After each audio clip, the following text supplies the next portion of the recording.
이렇게 계시록 강의를 듣지 못하신 분 손 한번 들어보세요. 몇 분이나 되시나요? 네.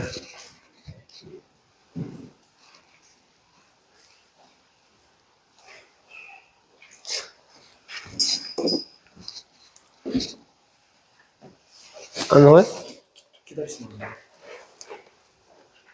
어제 5시간을 했는데요. 아마 처음 이렇게 들으시는 분은 계시록 17장부터 오늘 하려고 그러는데 어제 안 들으신 분들이 있기 때문에 가장 중요한 부분을 다시 한번 이렇게 말씀을 드리도록 하겠습니다.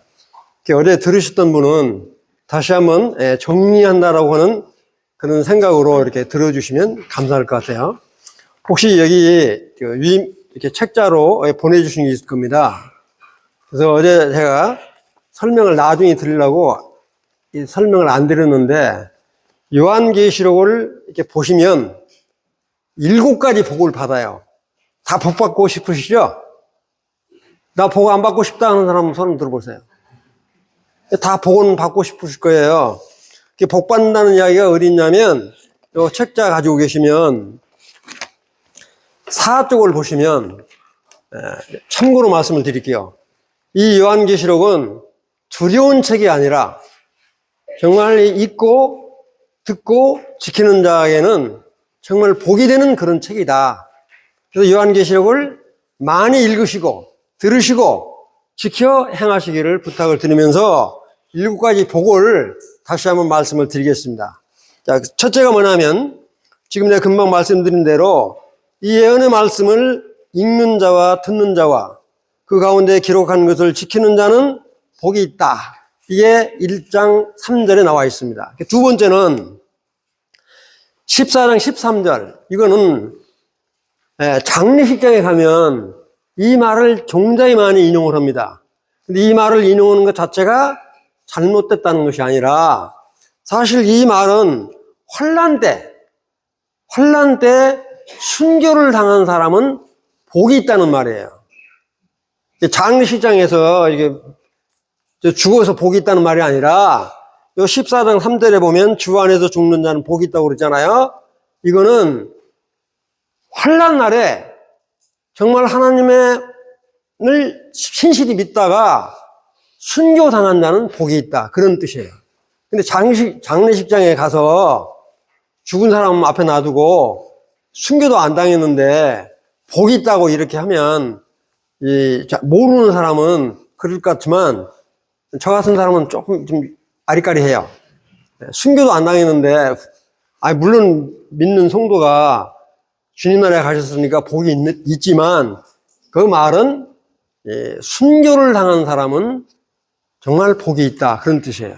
그러니까 이 믿음을 끝까지 지켜 죽는다라고 하는 것은 얼마나 귀하고 아름다운 것인가 한 거고요. 그 다음에 세 번째는 16장 15절에 있어요. 이 16장은 7째 나팔이 대접재앙이 쏟아지는 그런 판이거든요.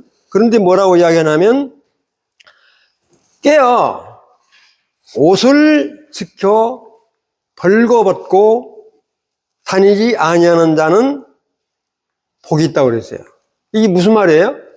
정말로 믿음으로 근신히 지키는 자는 복이 있다는 말이거든요. 환난 때 성도들에게.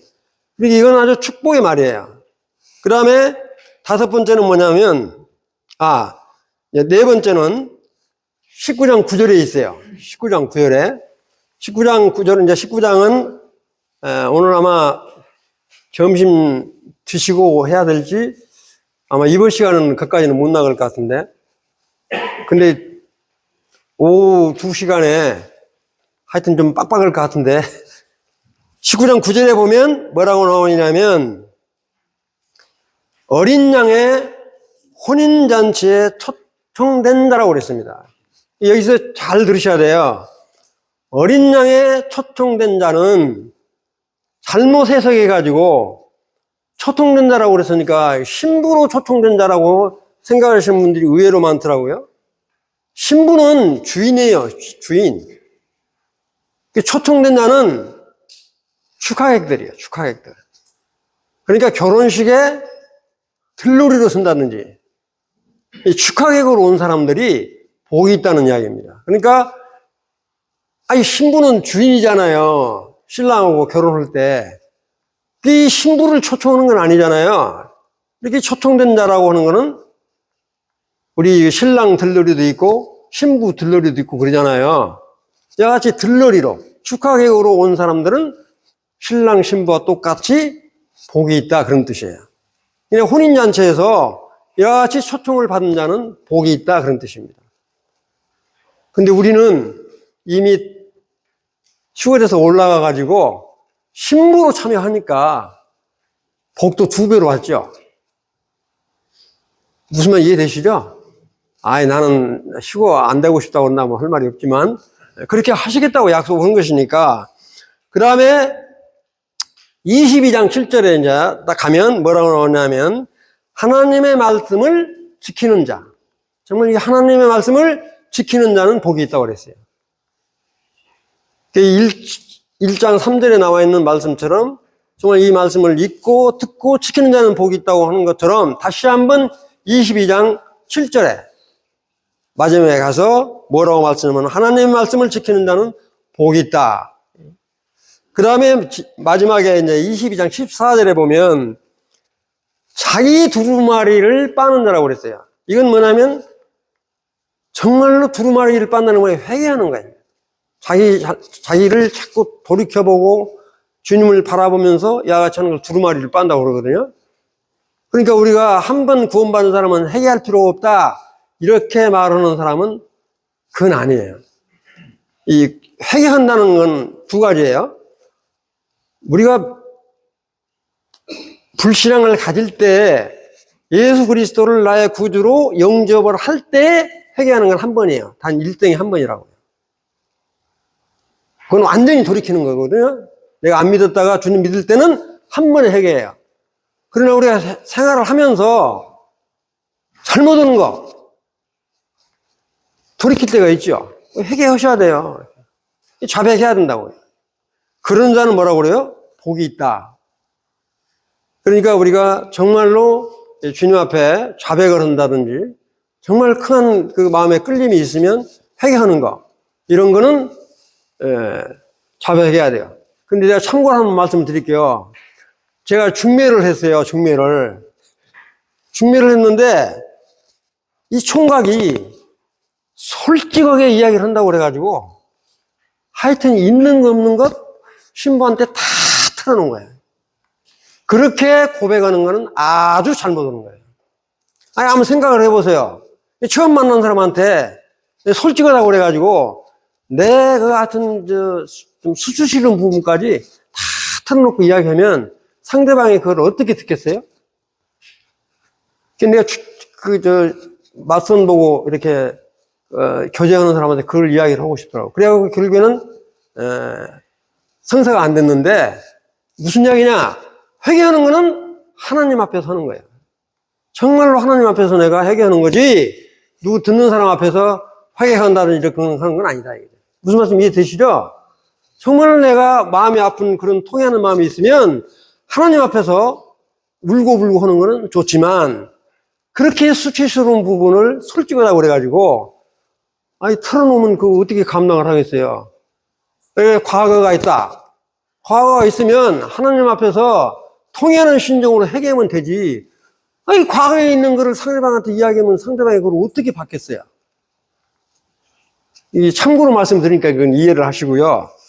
그래서 우리가 하여튼 이 주님 앞에서 회개하는 거는 굉장히 중요하다. 이 말씀을 드리고, 그러면 어저께 설명을 드린 것 중에서 중요한 부분을 다시 한번 언급을 드리겠습니다. 뭐냐면, 계시록은 1장부터 22장까지 있어요. 그런데 총 404절로 돼 있어요. 절수로 따지면. 근데 그 중에서 278절, 404절 중에서 278절이면 약 한 67% 정도 된다고요. 그건 누구를 위한 글이냐면 이스라엘 백성들에게 준 글이에요. 다시 어제도 말씀을 드렸지만 이 요한계시록은 누구를 위해서 쓴 것이냐? 우리 주님이.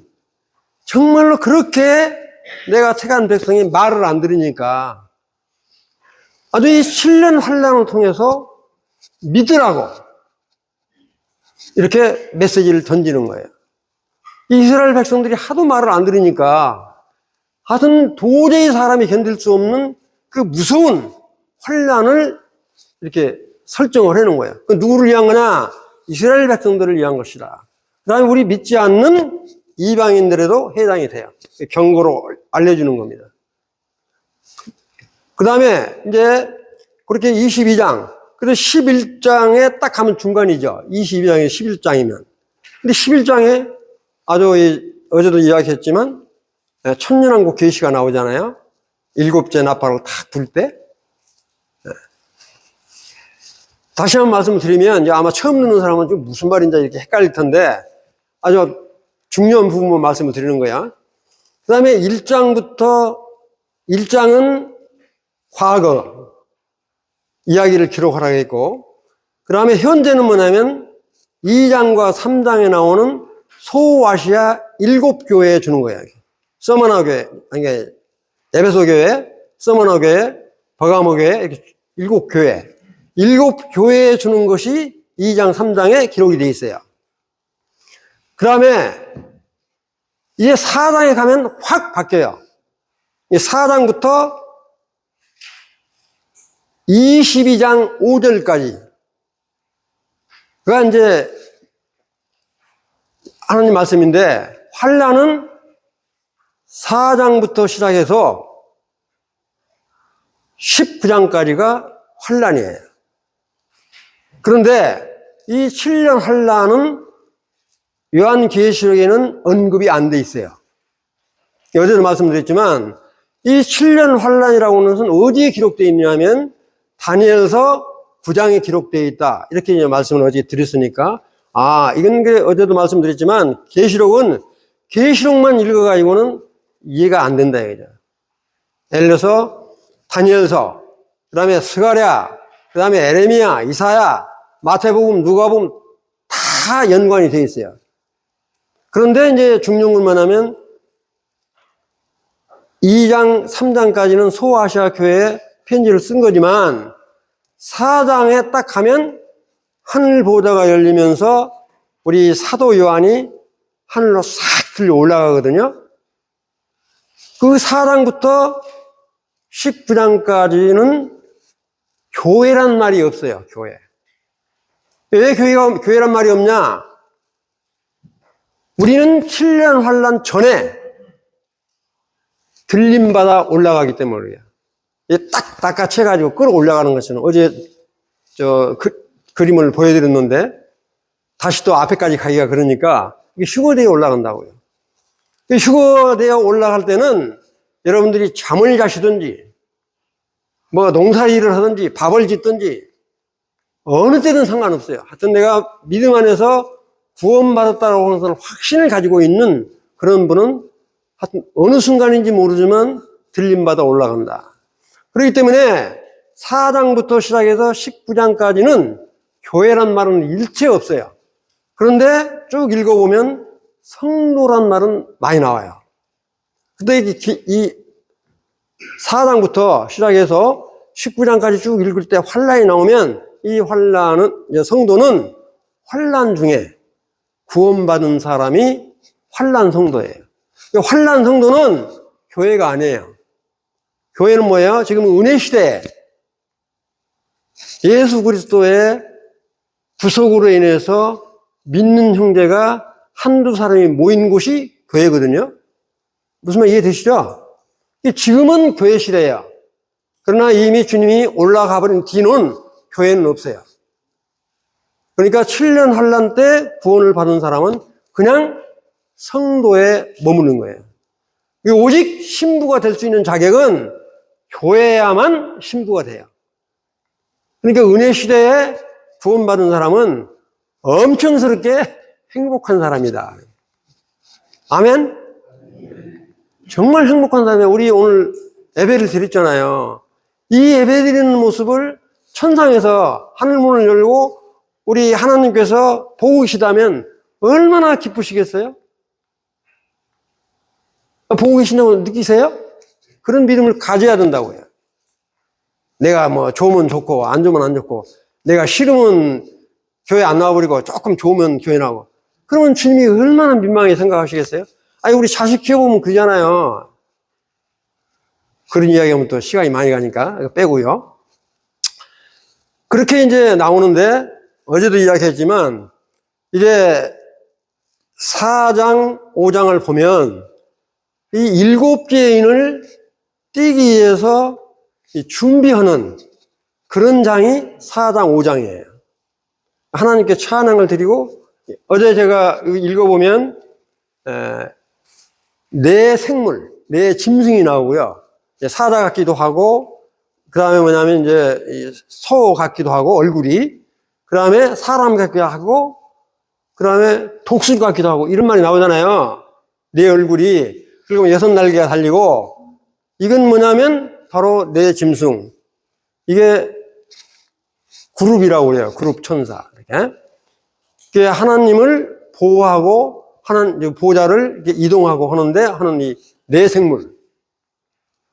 그 다음에 24장로가 나와요. 24. 이 24장로는 어제도 말씀드렸지만, 읽을 때 24장로가 누구를 말하는가? 이거는 구약 때 12사도하고, 12제사장하고, 그 다음에 신약 때 12사도라고 생각하시는 분들이 있는데, 저는 그렇게 분별 안 해요. 신약 때 정말 신실이 묻었던 24 장로로 저는 그렇게 분별해요. 우리 신약 지금 때잖아요. 그러니까 정말로 신실이 믿었던 24명이 누군지는 모르지만 정말로 주님을 신실히 믿었던 24명 장로가 우주교회의 대표로 이렇게 찬양을 부르는 그 모습이 여러 군데 나와요. 이렇게 4장, 5장에도 나오고, 그 다음에 7장에도 나오고, 그 다음에 14장에도 나오고, 이렇게 계속 창이 나온다고요. 그러다가 6장에 딱 가면 첫째인, 둘째인, 첫째인이 뭐가 나온다고 그랬어요? 첫째인 뗄 때 누가 타고 나온다고 그랬어요? 흰말 타고 나온다고 그랬어요. 흰말. 첫째인 뗄 때 흰말은 뭐야? 일반 교파에서는 흰말을 예수 그리스도라고 이야기하는 사람이 있는데, 이 6장에 나오는 흰말은 적그리스도예요. 적그리스도가 활만 가지고 있지 살은 없어요. 아니, 활이 있으면 살이 있어야 쏠 거 아니에요. 그러니까 이게 거짓으로 화평을 주었다라고 이야기를 하는 이 적그리스도라고요. 그래서 흰말, 그 다음에 붉은 말, 그 다음에 검은 말, 청황색 말 이렇게 나오잖아요. 그 다음에 이제 5-5죄인을 딱 때릴 때는 정말로 환난 때 억울하게 죽은 사람들의 신원은 우리를 이렇게 억울하게 죽임을 당하는데 자, 원수를 안 갚아줍니까? 이렇게 기도하는 그런 모습이 나오잖아요. 그 다음에 6죄인을 딱 떼니까 엄청스러운 지진이 나고 사람이 죽는 그런 모습이 납니다. 아주 큰 바위 같은 것이 막 떨어져서 이렇게. 바로 이 6죄인을 딱 떼면 7년 환란이 거의 끝난다. 이렇게 보시면 돼요. 어제도 설명드렸지만 다시 한 번 말씀드리면, 그러고 나서 7장으로 딱 넘어가면 바로 뭐냐면 내 천사를 풀어놓아가지고 동서남북에서 큰 바람이 불지 못하도록 막은다고 그래요. 근데 하여튼 이 천사가 어떻게 12지파를 골라서 신실하게 믿는 사람을 이마에다가 인을 치는지는 모르지만 한 지파에 12,000명씩 14만 4천 명을 인을 쳐요. 이마나 오른손에다가 인을. 그 사람들은 아주 신실히 믿는 사람들을 이렇게 인을 쳤다고요. 그 14만 4천 명을 인을 치고 그 사람들을 그냥 놔두는 게 아니라 이 14만 4천 명이 인을 받은 사람들은 7년 환란 기간 동안에 하여튼 죽을 줄 살 줄 모르게 복음을 전해요. 14만 4천 명이. 복음을 전하는데 7장 9절에 보면 뭐라고 그랬어요? 그 14만 4천 명이 통해서 구원을 받은 사람이 무수히 많은 사람이 구원을 받고 하나님께 찬양하는 모습이 나오죠. 그렇게 나온다고요. 그러니까 이 7장, 이렇게 이제 7장이 그렇게 나와놓고 8장으로 딱 건너가 뛰면 7째 인을 떼요. 그래서 그와 같이 7장 같이 6째 인까지 떼고 바로 이 7째 인을 떼지 않고 중간에 7장까지 7장처럼 그렇게 되어 있는 걸 뭐라고 그랬어요? 삽입장 또는 가로 안에 있는 장, 막간 이런 표현을 쓴다고 해요. 바로 이어지지 않고. 그래서 이제 8장 1절로 딱 가면 7째 나팔을 딱 받아요, 이렇게.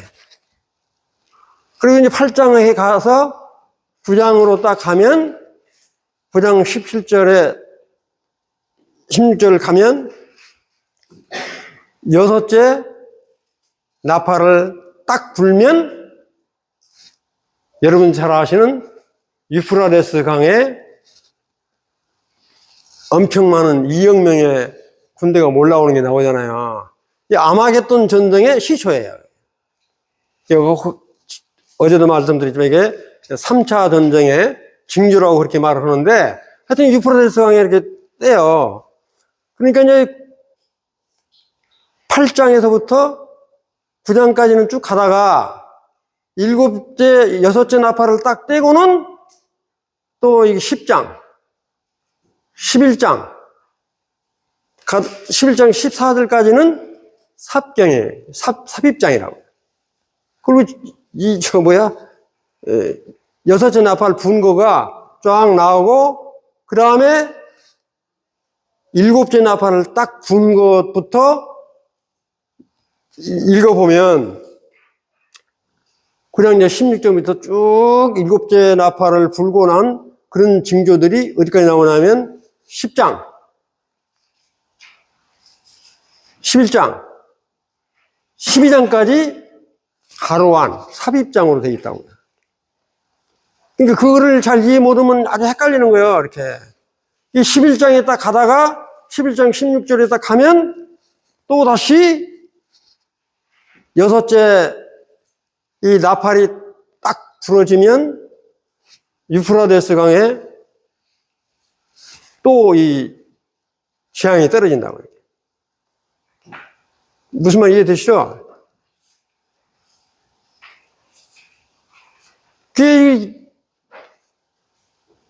그 다음에 이제 또 이게 뭐야?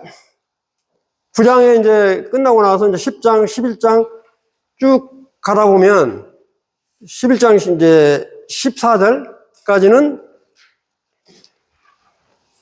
계속 이어지다가 11장 15절부터 천년왕국 계시를 딱 알려요. 7째 나팔 딱 불면. 천년왕국 계시. 그러니까 아직 7 대접장도 안 끝났는데 천년왕국 계시가 또 나온다고요. 그렇게 딱 이야기하고 또 다시 12장, 아까도 어제도 말씀드렸지만 12장, 13장, 14장까지는 하루 안에 들어있어요. 나팔장, 7째 나팔장이 불고는 천년왕국 계시를 하고도 그 나팔장 때문에 일어나는 재앙들을 쫙 이야기를 하고 있어요. 그래서 어저께 10장에는 제일로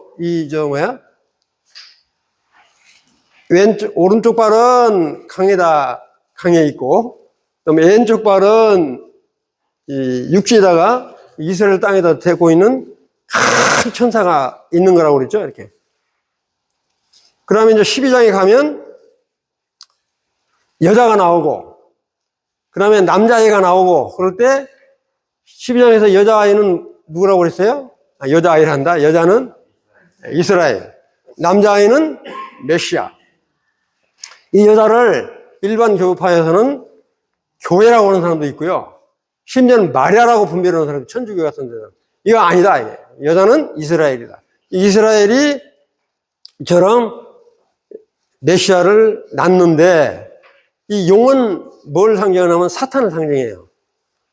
이 미가엘 천사하고 공중에서 싸우다가 쫓겨와가지고 이 땅에서 이와 같이 남자아이 이스라엘을 죽이려고 이 뱀이 물을 내가지고 홍수로 싹쓸이를 하려고 하니까 땅은 원래 안 좋은 거지만 하나님께서 땅을 이용해서 그 홍수를 싹 빨아들인다고요. 그런 장면이 바로 뭐냐면 12장에 나와 있어요. 12장. 그 다음에 13장은 어제도 말씀드렸지만 이 바다에서 나오는 짐승이 있었고, 그 다음에 땅에서 나오는 짐승이 있었죠. 바다에서 나오는 짐승은 뭐라고 했어요? 적그리스도. 땅에서 나오는 짐승은 거짓 대언자. 그걸 이제 말씀드렸어요. 그 다음에 이제 14장에 딱 넘어가면 이제 7개 나팔을 탁 부는데 거기서 바로 이제 대접재앙이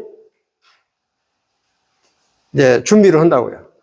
그 준비가 바로 15장에 딱 넘어가면 또 하나님께 찬양을 드리고 여기 하는 것이 나와요. 그래가지고 이제 16장에 가면 첫째 대접, 둘째 대접, 셋째 대접, 넷째 대접, 그거 어저께 설명드렸죠? 막 이렇게, 종기가 나고, 악창이 나고, 해가 너무 뜨거워가지고, 해 타죽고 하는 이런 부분들이 나오잖아요, 이렇게. 그래서 이렇게 15장, 16장이 딱 끝나면 19장으로 딱 넘어가야 되는데, 19장으로 안 넘어가고, 17장, 18장이 가로 안에 묶어 있어요. 삽입장이에요. 그러니까 이 일곱 대접 재앙이 떨어지면 엄청스럽게 큰 그 사건을 언급을 해놨는데 이 17장, 18장은 음녀 바벨론이 철저히 멸망되는 것을 언급을 해놨어요. 무슨 말 이해되시죠? 그렇게 언급을 해놨어요. 그 다음에 그게 끝나면 19장으로 넘어가.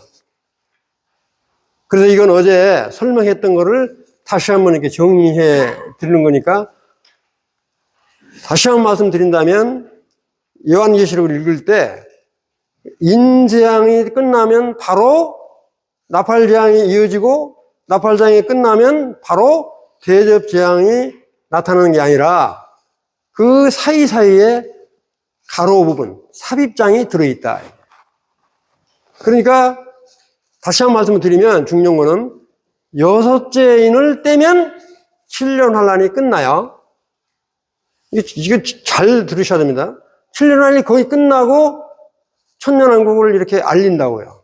그런데 다시 돌아가가지고 나팔장이 3년 반에 쏟아져요.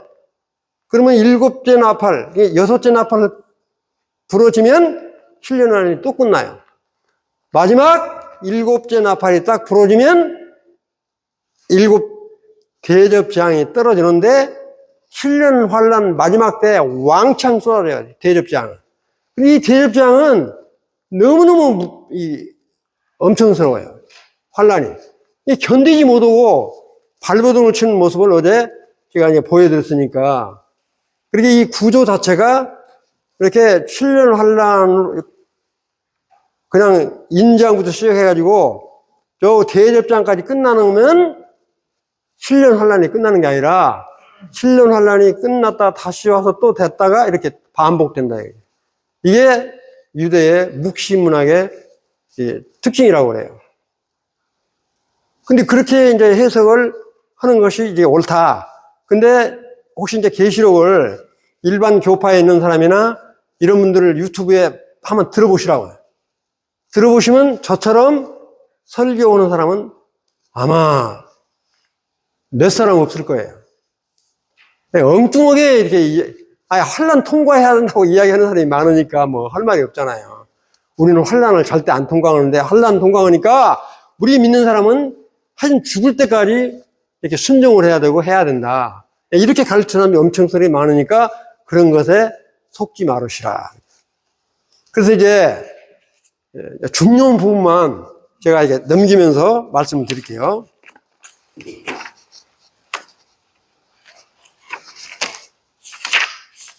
혹시 오후에 시간이 되시면 이제 질문 시간이 있으면 궁금한 거 질문을 해 주시면 좋을 것 같은데. 자, 제가 6장 이후로부터 제가 중요한 부분만 다시 한번 언급을 드리도록 하겠습니다. 자, 한번 이제 이 6장 17절에 보면, 6장 12절, 성경을 이렇게 보셔도 돼요. 6장 12절에 보시면, 내가 보니 여섯째 인을 떼실 때에 큰 지진이 나며 해가 검은 털로 짠 상복같이 검어지고 달은 온통 피같이 되며, 이거는 마태복음 24장 29절 30절에 나와 있는 것과 똑같이 환난 후의 상태와 같이 나온다 이거예요. 거의 그러니까 마지막이다. 이걸 다시 한번 확인시켜 드리는 거고요. 그 다음에 이제 쭉 보시면 그 6장 16절에 한번 보세요. 이 여섯째 인을 뗄 때 나타나는 게 뭐예요?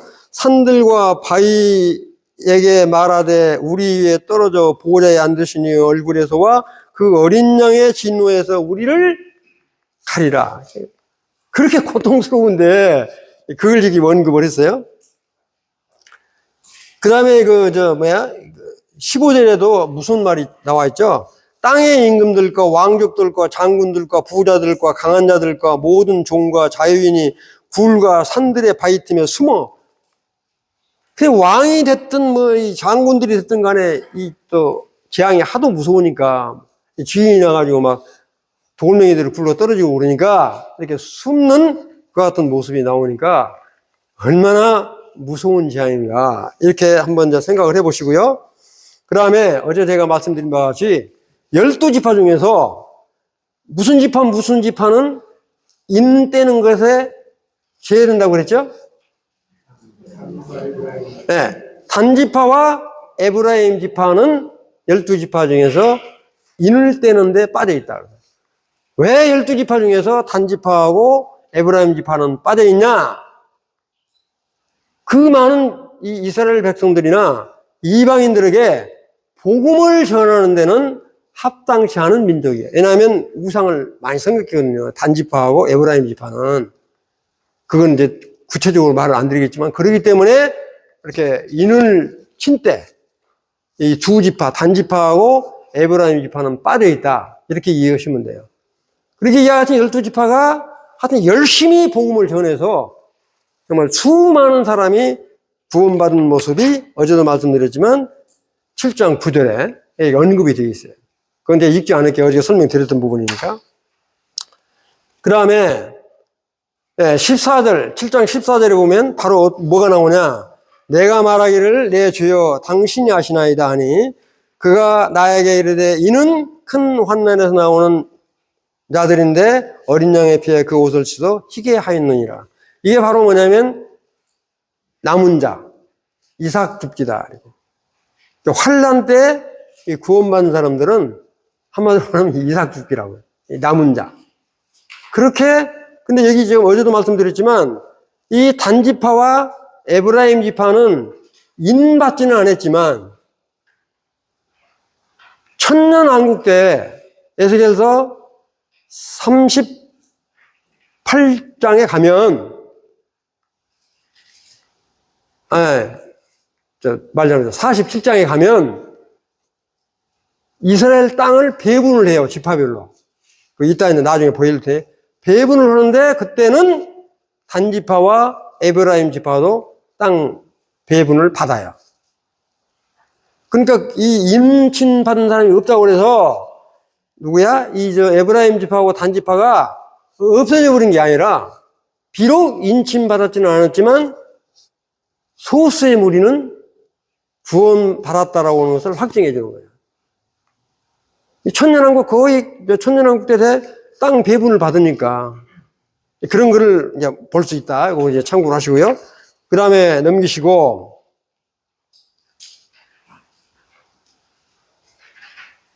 그 다음에 이제 어제도 말씀드렸지만 7장 17절에 보면 7장 17절은 뭐예요? 이는 보자 가운데 계신 어린 양이 그들의 목자가 되사 생명수샘으로 인도하시고 하나님께서 그들의 눈에서 모든 눈물을 씻어 주실 것임이라. 이건 뭐냐면 아직 나팔장도 다 안 끝났는데 천년왕국 계시를 알리고 있다. 그러니까 인재앙이 딱 끝나면 거의 7년 환란이 끝날 쯤이다. 이렇게 말씀을 드리는 거예요. 그 다음에 이제 8장에 딱 1절에 가면 이제 일곱째 인을 뗀다고 해요. 일곱째 인을 떼고 그 다음에 이제 떼니까 바로 이어서 나팔장에 첫째 나팔, 둘째 나팔, 셋째 나팔 쭉 가요. 이제 쭉 가다가 이제 9장을 한번 보시면 가다가 보면 시간이 그러니까 9장에 쭉 가시면 9장 몇 절을 보시냐면 9장 13절을 한번 보시면 9장 13절을 보시면 지금 첫째 나팔, 둘째 나팔, 셋째 나팔 그 다음에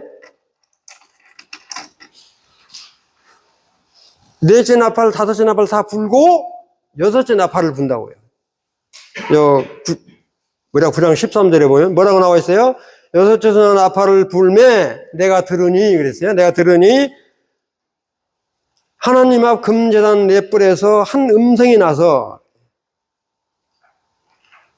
나팔 가진 14절 나팔 가진 여섯째 천사에게 말하기를 큰 강 유프라데에 결박한 네 천사를 놓아주라 하매 이 네 천사는 유프라 강의 네 천사는 악한 천사예요. 악한 천사, 네 천사가. 이 악한 천사를 이게 놓아줘라. 그러니까 뭐라고 그랬어요? 15절, 네 천사가 놓였으니 그들은 그 연월시에 이르러 사람의 몇 분의 1이요? 3분의 1을 죽이기로 준비된 자들이라. 사람 3분의 1을 죽이면 얼마나 많아요? 근데 왜 다 안 죽여버리고 3분의 1만 죽였냐? 3분의 2는 정말 구원받도록 남겨두시는 거예요. 하나님은 그렇게 엄청난 재앙 가운데서도 그런 긍휼을 베푸시는 거예요. 이 3분의 1 주에 죽이려면 다 죽여버리지, 한 번에. 그런데 3분의 1만 남겨두시는 거란 말이에요. 이건 바로 뭐냐? 하나님의 긍휼과 자비를 나타내 주는 거다. 이렇게 보시고요. 그 다음에 16절에 보면 그 수가 뭐라서 마병될 수는 2만만만이니 내가 그들의 수. 2만만이면 2억이에요, 2억. 2억이 유프라데스강으로 모인다고 한번 생각해 보세요. 그런데 그 다 이제 시간이 없어서 읽지는 않겠는데 17, 그 다음에 18 쭉 읽어보면 이 마병들 수가 정상적인 사람 같지는 않아요. 무시무시한 사람들이라고. 이런 사람하고 이 네 천사가 나와가지고 그들을 이용해서 사람들을 다 죽이니까, 믿지 않은 사람들, 모르는 사람들 다 죽이니까. 그런데 여기서만 끝난 게 아니라 여기는 지금 9장에 나오는 적이잖아요. 여기 9장. 9장 13절이죠? 예? 9장 13절에 천사가, 여섯째 천사가 나팔을 불어서 육바라성에 떨어뜨리잖아요. 그러면 이제 건너뛰어가지고요.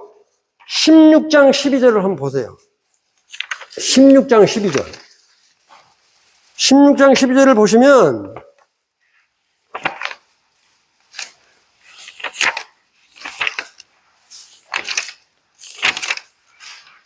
(16장 12절에) 보시면 제가 읽을게요. 한번 보세요. 또 여섯째 천사가 첫째 대접, 이 일곱째 나팔을 불 때 대접장을 받아가지고 이 16장에는 이제 첫째 대접, 둘째 대접, 셋째 대접 쭉 뜨는데 여섯째 천사가 그 대접을 큰 강 유프라데 소돔에 강물이 말라서 동방에서 오는 왕들의 길이 예비되었더라. 이 동방은 어디예요? 동방은 예를 들어서 뭐 중국, 러시아, 터키, 이란, 이라크, 시리아, 요르단 이런 왕들이 유프라데스 강, 예를 들어서 아마겟돈 있는 데로 이렇게 몰려 들어온다 이거죠. 그러니까 이 전쟁이 마지막 전쟁이에요, 이게 16장. 그러니까 다시 말씀을 드리면 여섯째 나팔을 불었을 때에 유프라데스 강에 2억 명이 몰려왔는데 바로 대접장이, 여섯째 대접장이 또 쏟아지니까 뭐라고 그랬어요? 유프라데스 강에 동방의 왕들이 몰려온다고 그러니까 이 동방의 왕들하고 협답을 해서 누구를 지금 망치려고 그러는 거야? 이스라엘을 싸그리 이 지상에서 없애려고 그러는 거야. 이 전쟁이. 이 전쟁을 없애려면 이 사람들을 어디로 다 옮겨야 되냐? 무깃도로 옮겨야 돼요. 무깃도. 그래서 아마겟돈을 무깃도라고 표현은 안 하는데 그렇게 상징을 한다고요. 이 무깃도로 옮기려면 상당히 멀거든요. 근데 아마 해오리 바람을 이용해서 옮길 거 아닌가. 그러니까 옮기면 그 사람들이 아마겟돈 전쟁이라면 미사일을 쏘고 뭘 쏘고 할 것 같은데 그냥 일시에 19장 한번 읽어보시면 알겠지만 일시에 그냥 뭐 미사일 쏘고 자실 것 같아요. 일시에 멸망을 당한다고. 그 멸망을 할 때 뭐라고 그랬어요? 어저께 말씀드렸지만 포도즙 틀 재앙이라고 그랬죠. 마치 이게 익은 포도를 포도 틀에다 놓고 이렇게 발로 밟으면 어떻게 되겠어요? 그 재앙이 거기서 같이 나오는 거예요. 그와 같은 것을 지금 언급을 하고 있다. 그래서 이 재앙은 다시 한번 말씀드리면 여섯째 인 딱 떼어지면 거의 7년 환란이 끝나는데 바로 이어서 또다시 나팔 재앙이 후 3년 만에 왕창 일어나는데 여섯째 나팔이 떨어지면 아마겟돈 전에 거의 끝무렵이에요. 그러다가 대접재앙이, 7 대접재앙이 왕창 부어지면 끝나는 거예요. 그 모습이 어디 나와 있냐? 자, 한번 봅시다. 그런데 여기서 이제 참고로 말씀을 드리면 16장 16절을 한번 보시면 새 영이 히브리어로 아마겟돈이라 하는 곳으로 왕들을 모으더라. 그 아마겟돈은 아까도 말씀드렸지만 바로 이스라엘 조금 위에 있는 무깃도하고 연결이 된다. 아마겟돈으로 모이지만 그 사람들은 몽땅 이스라엘에 가까운 그 무깃도로 모아서 전쟁을 벌이는데 우리 하나님 내려오는 검에 전부 멸절당해 버린다. 그 말이 아마겟돈 전쟁이지 이 천상에서 이렇게 결혼식을 마치고 내려올 때 19장에 보면 일시에 이 사람을 싸그리 다 몰살을 시킨다고요. 그런 모습이 19장에 언급이 되어 있으니까 그때 다시 한번 말씀드리기로 하고요. 모으더라. 그 다음에 이제 16장 19절에 보면요. 참 이게 참 놀라워요. 이렇게 16장 19절에 뭐라고 나오냐면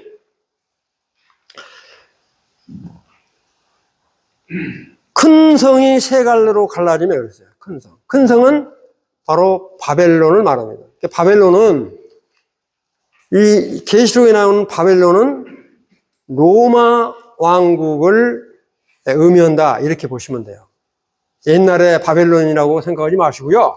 이 바벨론 왕국은 이 로마를 이렇게 상징한다 이렇게 생각하시면 되는데 큰 성이 세 갈래로 갈라지고 만국의 성들도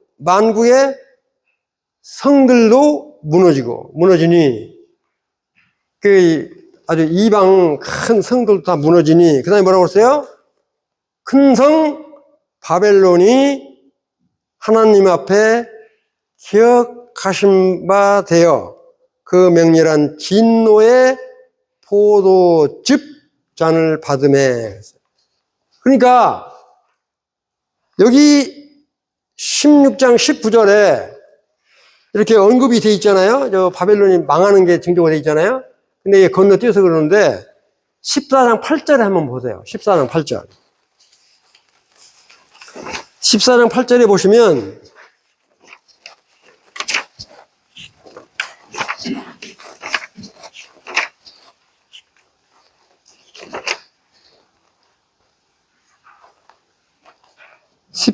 8절에 보시면 뭐라고 되어 있냐면 또 다른 천사 곧 둘째가 그 뒤를 따라 말하되 뭐라고 그랬어요? 무너졌도다 무너졌다 큰 성 바벨론이요 모든 나라에게 그의 음행으로 말미암아 진노의 포도주를 먹이던 자로다 하더라. 그러니까 이미 바벨론은 이 계시록 14장에서 14장 8절에 멸망을 당했고 또다시 16장 19절에도 바벨론이 멸망을 당했다고 나오는데 더 자세하게 17장 18장에 아주 이 멸망하는 그 잔혹성이 나와 있어요. 그러니까 이 바벨론은 누구를 말하냐? 그거는 잠시 후에 말씀을 드릴게요. 이 음녀 바벨론은 누구를 말하는 거냐? 혹시 여기서 천주교 다니다 오신 분 계시나요? 천주교 다니다 오신 분은 정말로 복 받은 줄 아세요. 바로 이 음녀 바벨론은 천주교를 로마 교황을 말한다 이렇게 아주 단적으로 말씀을 드릴게요. 근데 이 내가 지어낸 말이 아니고요. 이 이제 보면 그렇게 나와 있어요.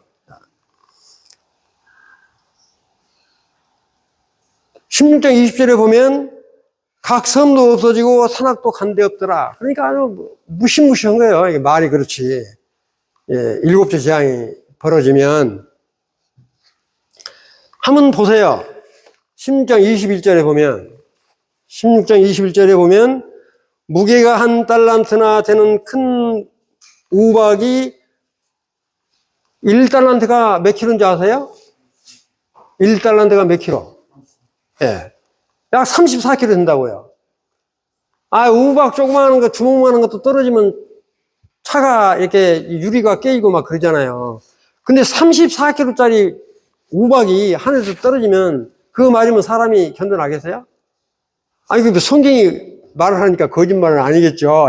그래서 무게가 한 달란트나 되는 큰 우박이 하늘로부터 사람들에게 내리매 사람들이 그 우박의 재앙 때문에 하나님을 비방하니 이 우박 재앙은 어제도 말씀드렸지만 출애굽할 때 이집트를 탈출할 때 우박 재앙이 있었죠. 예? 그 지금 말씀을 하고 있잖아요.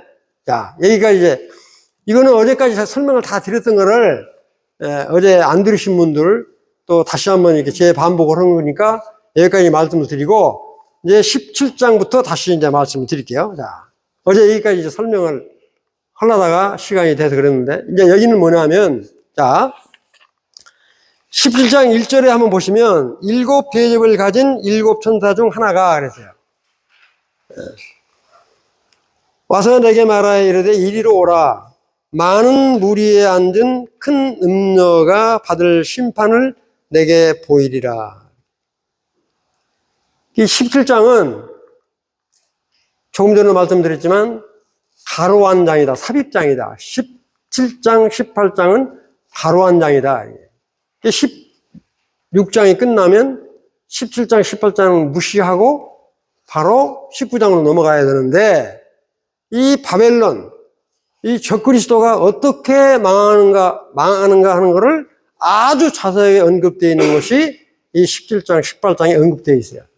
자, 한번 봅시다.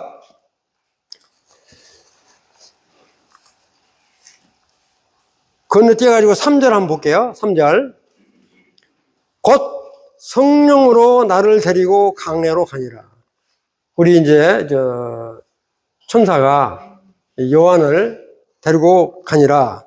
내가 보니 여자가 붉은빛 짐승을 탔는데 그랬어요. 붉은빛 짐승을 탔는데 그 짐승의 몸에 하나님을 모독하는 이름들이 가득하고 7머리와 10뿔이 있으며 이 그림을 보시면 돼요. 이 그림. 이 그림이 바로 뭐냐? 이거 진짜예요. 여기 성경이 나와 있는데 여기 보면 뭐라고 그랬어요? 7머리. 요 머리가 요 하나 이거 보이나요?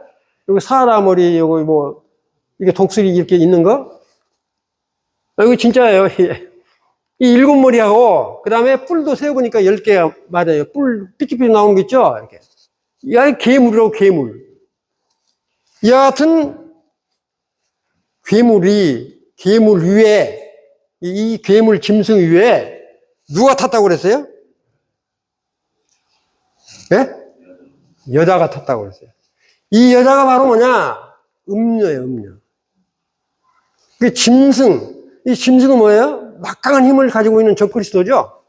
이게 적그리스도 등 위에 여자가 타서 그 짐승의 권세를 이용해가지고, 아니, 호령을 하고 있죠. 그런 사람이 지금 누구예요? 로마의 교황청이 전 세계의 지도자를 다 좌지우지하죠. 아니, 뭐, 저 교황청이 돈이 세계에서 제일 많아요. 뭐, 부자, 이렇게 말하지만. 아, 전 세계에 있는 돈 걷어갖고 다 교황청에다 바치잖아요. 이 그거를 이게 상징적으로 지금 말씀을 하고 있는 거예요. 그 다음에, 이건 이제 성경이 많은 거니까 제가 무슨 천주교를 비방을 하고 그런 게 아니고, 이 말씀은. 자, 그 다음에, 5절에 보면, 그 이마에 이름이 기록되어 있으니 비밀이라. 큰 바벨론이라. 땅의 음료들과 가증한 것들의 어미라 하였더라. 그러니까, 이 붉은 여자는 하여튼 가증스러운 거예요, 이렇게. 이 비밀이라고 그랬어요. 우리, 이런 말하면 조금 이상한데, 로마 교황이 우리 나라에 가가지고 제일 먼저 비행기에서 막 내려가지고 하는 게 뭐예요? 땅에다 키스하죠. 얼마나 가증스러워요? 왜 또 땅에다 키스를 해요? 그런 거를 지금 이렇게 비밀이에요, 그게. 계시를 말씀하고 있는 거야. 그 다음 장에 나오면 다시 한번 말씀드리겠는데. 그 다음에 17장 6절에 보면 제가 이 말은 차마 필리핀에 가서는 못했어요. 필리핀이 이제 카톨릭이 거의 한 70%, 80%가 되거든요. 근데 거기 가서 말하면 너무 반감이 살까 해서 말을 못해서 제가 이제 복음을 전하다가 우리나라는 천주교보다 1960년대는 가난하게 살았다. 가난하게 살았지만 우리나라가 1948년 8월 15일 날 자유 대한민국으로 설립되고 기도로 시작한 우리 대한민국이다. 그리고 70년이 지나고 난 뒤에는 필리핀 몇 배보다 더 잘 산다. 그런데 천주교 국가는 세계 어느 나라치고 천주교가 들어간 나라치고 잘 사는 나라가 한 군데도 없어요. 전 세계도.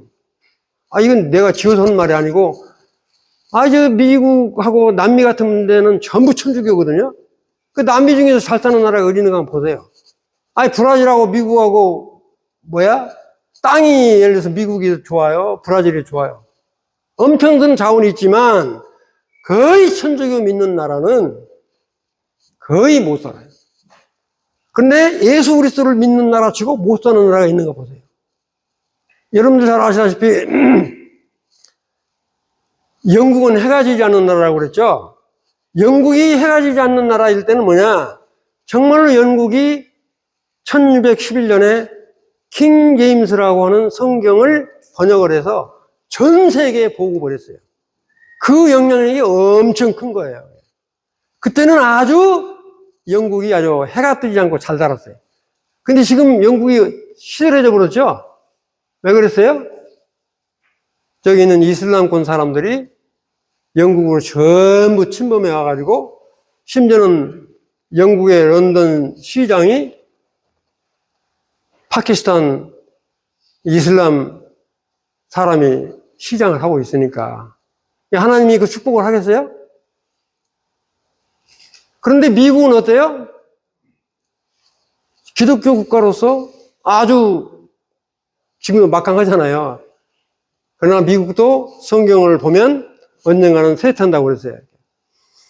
그래서 이와 같은 이런 걸 참고로 말씀을 드리는데, 이런 말은 참고로 말씀을 드리는 거니까 그렇게 이해를 하시고요.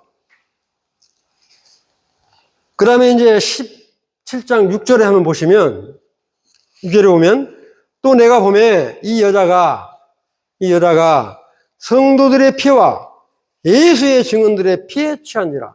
이게 뭐예요? 이게 피에 취했단 말이? 그러니까 이 성도들, 믿는 성도들을 아주 핍박하고 괴롭히는 이런 일을 누가 한다고요?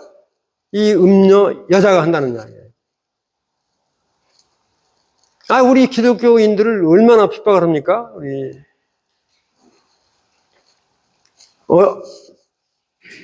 그 여자를 보고 놀랍게 여기고 크게 놀랍게 여기니.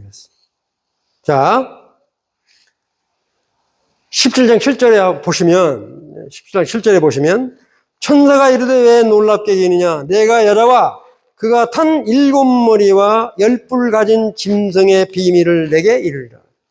7머리와 10뿔 가진 짐승에 탄 여자, 이 음녀. 이 짐승의 적그리스도의 막강한 힘을 받아가지고 전 세계를 좌지우지하는 거야. 전 세계 대통령이 로마 교황 만나려고 아주 아우성이잖아요.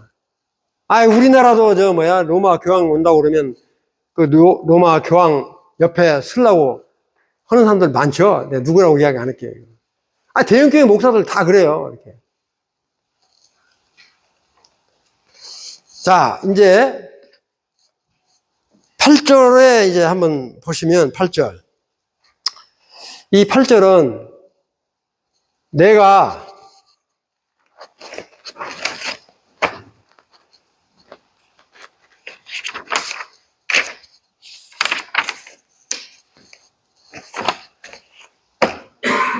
보시면 내가 본 짐승은 전에 있다가 지금은 없으나 장차 무저갱으로부터 올라와 멸망으로 들어갈 자니 땅에 사는 자들로서 창세 이후로 그 이름이 생명책에 기록되지 못한 자들이 이전에 있었다가 지금은 없으나 이전에 있었다가 지금은 없다. 이걸 잘 이해를 하세요. 이전에 있었다가 지금은 없어요. 네. 장차 나올 짐승을 보고 놀랍게 여기리라 이렇게 말했는데, 자, 이제 제가 요한복음 17장 12절을 한번 펴보세요. 요한복음 17장 12절에 보면 우리 주님이 잡히시기 전에 한들이 기도를 하는 모습이 요한복음 17장이잖아요. 요한복음 17장 12절에 보면 우리 주님이 쭉 기도를 하시다가 뭐라고 이야기하냐면, 내가 그들과 함께 있을 때에 내게 주신 아버지의 이름으로 그들을 보존하고, 그들을 보존한 건 누구를 보존했다는 이야기입니까? 12사도를 보존하고 지켰나이다. 그 다음부터가 중요해요. 지켰나이다. 그중 하나도 멸망하지 않고, 그 다음에 뭐라고 그랬어요? 다만 멸망의 자식뿐이오니 이는 성경을 응하게 함이니이다. 이 멸망의 자식이 누구일 것 같아요? 조금 감이 안 잡히면 데살로니가 후서 2장 3절을 한번 펴보세요. 데살로니가 후서 2장 3절. 그걸 한번 펴보시면 2장 3절 제가 이렇게 한번 보세요. 누가 어떻게 하여도 너희가 미혹되지 말라. 그 다음에 뭐라고 그랬어요? 먼저 배교하는 일이 있고 저 불법의 사람 곧 멸망의 아들이 나타나기 전에는, 멸망의 아들이 나타나기 전에는, 그날이, 이 멸망의 날이 뭐라고 그랬어요? 이르지 아니하리니. 그럼 이 세 절을 다 읽고 보니까 이 멸망에 들어갈 자가 누구라고 생각이 되세요? 예? 아니, 적그리스도인데 실제 12사도 중에서 멸망의 자식이 누구냐고요? 가룟 유다. 그래서 혹자는 이 성경에 이렇게 나와 있는 걸 보고 이 가룟 유다가 바로 멸망의 자식, 적그리스도로 나타날 것이 아닌가, 이렇게 분별을 하고 있습니다. 이건 참고로 하시라고. 이 성경에 그렇게 나와 있으니까, 여기 보면, 17장 8절에도 그러잖아요. 내가 본 짐승은 전에 있었다가. 가룟 유다가 전에는 있었잖아요. 근데 뭐라고 했어요? 지금은 죽고 없죠. 그런데 뭐라고 했어요? 장차 무정으로 올라와 멸망으로. 나중에는 이 적그리스도가 무정에서 올라오거든요. 그래서 이건 참고로 하시라고요. 이건 참고로. 자, 이렇게 이제 참고로 이거 하시고요. 자, 그 다음에 17장 9절에 보시면 지혜 있는 뜻이 여기 있으니 그 일곱 머리는 여자가 앉은 일곱 산이라고 그랬어요. 이것도 아주 중요한 말이에요. 일곱 산이요. 거기다 이렇게 딱 끄으세요. 자, 이 일곱 산은 어디를 말하는 거냐. 여기는 그냥 일곱 머리는 여자가 앉은 일곱 산이라고 그랬잖아. 일곱 산이라고 그랬잖아요. 이 일곱 산은 바로 로마의 일곱 언덕을 의미한다. 그래서 여기다가 사진을 띄워놨어요. 여기다가 사진을. 이건 지금 실제 로마 시는 일곱 산 언덕 위에 세워졌어요. 여기 로마 시청이 있는 부분이라고 내가 빨갛게 써놔 있죠. 그래서 실제 이 로마를 바로 성경에서 전체로 놓고 봤을 때 음녀 바벨론이라고 보고 있다. 이렇게 보시면 돼요. 지금 교황청이 어디가 있죠? 로마에 있잖아요. 실제 이 일곱 산은 성경학자들이 대부분 다, 여기 지금 책에도 나와 있어요. 여기 보면. The Seven Hills of Roma 이렇게 써져 있다고요. 로마의 일곱 언덕. 그 일곱 산. 그래서 실제 로마는 이와 같이 큰 산 위에 이렇게 건설되어 있다. 참고로 보시면 좋을 것 같아요. 이거는. 자, 그 다음에, 건너뛰어서 12절에 보면, 내가 보면, 열부른 열왕이니, 이랬어요. 열부른 열왕이니, 이 열부른 열왕이니 아직 나라를 얻지 못하였으나, 다만 짐승과 더불어 임금처럼 한동안 건설을 받으리라. 열부른 열왕이라고 그러는데, 아직, 그래서 이거 옛날에 우리가 그랬잖아요. 이렇게, 이유가 열나라가 됐을 때, 이 사람들이 행세를 할 거 아니냐 이렇게 생각을 했는데 지금 이 이후 국가가 27개가 돼버리니까 이게 어떤 왕인지 아직은 뚜렷하게 말할 수는 없지만 하여튼 이처럼 지금 이야기를 하고 있어요.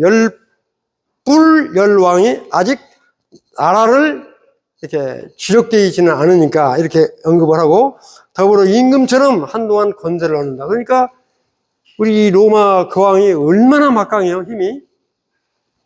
전부 이 사람하고 줄 서려고 그러고, 이제 18장 한번 가서 보면, 정말로 이 모든 상거래라든가 이런 모든 돈이 로마 교황청으로 다 흘러 들어가고 있다. 이렇게. 그들의 한 뜻을 가지고 13절, 그동안 한 뜻을 가지고 자기의 능력과 권세를 짐승에게 주더라. 짐승이 하여튼 모든 권력을 다 가지고 있어요. 그 다음에 세상 왕이 이 짐승으로부터 권력을 서로 공유하며 가면서 이 막강한 이 음녀 바벨론이 왕처럼 이제 행세를 한다고. 그런 부분이 이렇게 언급이 되어 있어요. 자, 그 다음에 이제 16절을 한번 보시면 내가 본 바의 열불과 짐승은 참 이게 이제 놀라워요. 이렇게 음녀를 이용을 해먹을 대로 이용을 해먹고 이 세상 왕 열왕이잖아요. 열불과 적그리스도가 열불교의 세상 왕과 적그리스도가 합세를 해서 음녀를 미워하여 뭐라고 그랬어요? 망하게 한다. 그러니까 음녀 바벨론 한마디로 말하면 이 거짓 대언자하고 음녀 바벨론은 아주 밀접한 관계가 있어요.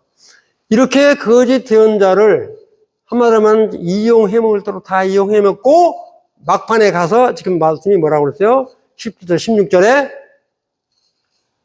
열왕, 세상에 큰 이렇게 정치세를 가지고 있는 왕이 적그리스도가 합세해서 이 음녀를 멸절시킨다. 그 멸절시키는 장면이 18장에 아주 자세히 나와 있어요. 참 성경이 아주 신기해요. 하여튼. 그러면 18절에 보면 뭐냐? 또 내가 본 그 여자는 땅의 왕들을 다스리는 큰 성이라. 뭐라고 그러세요? 그 여자는 땅의 왕들을 다스리는 큰 성이라. 큰 성 바벨론을 말하는 거예요. 큰 성 바벨론은 바로 뭐냐? 로마 제국을 말합니다. 더 아주 직설적으로 이야기하면 로마 교황. 아이고, 여기까지 시간 다 가버렸네. 1시간 좀 넘었네. 아이고, 식사는 하셔야지. 제가 18장까지는 끝내려고 그랬는데. 하여튼, 식사는 하셔야 되니까, 그 식사 후에 하도록 하겠습니다. 감사합니다.